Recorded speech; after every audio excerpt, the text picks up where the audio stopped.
আপনি আসলে একটা বেহায়া মানুষ, বুঝছেন? আপনি আসলে বেহায়া। আপনি একটা নির্লজ্জ মানুষ। আপনার লজ্জা শরম নাই, জীবনে হইব না।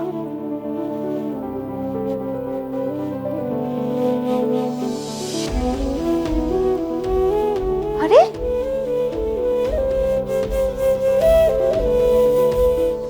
একটা কথা কি জানেন তো,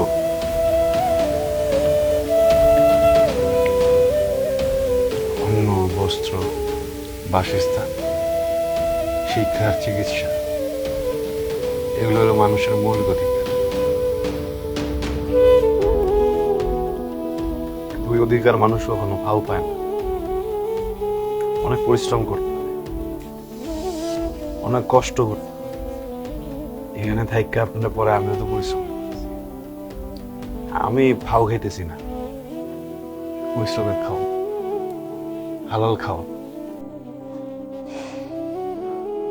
আপনি নিজের অনেক বুজুর্গ ভাবেন না? আপনি কি ভাবেন আপনি অনেক জ্ঞানী? একদিন মনে করি না, কিন্তু আমার একটা স্বপ্ন আছে। কোনো যখন অনেক টাকা পয়সা হয়ে যাবো, তখন আমি একটা বিশাল বড় বাড়ি করবো। ওই জায়গায় আমার মতো যত মানুষজন আছে, থাকার জায়গা নাই, খাওয়ানোর সমস্যা, এগুলো আমি ফ্রিতে রাখবো, খাওয়ামো, পড়ালেখা করবো।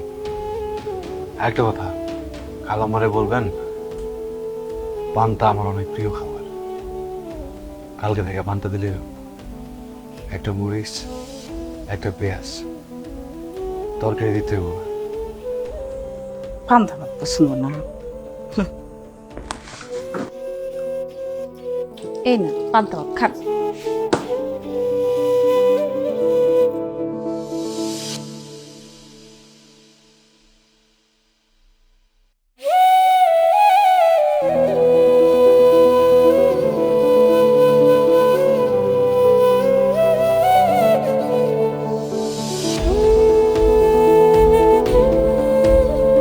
আপনার মেয়ে বাকি টাকাগুলো দিছিল রে?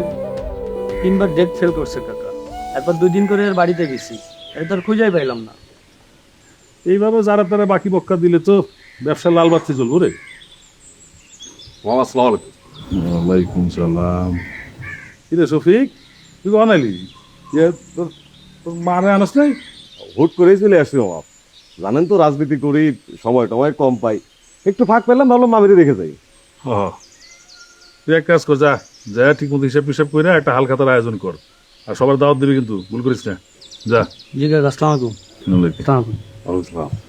তাহলে তো মামা ওই ভালো সময় চলে আসতো, হালখাতাটা খাই যাওয়া যাবে।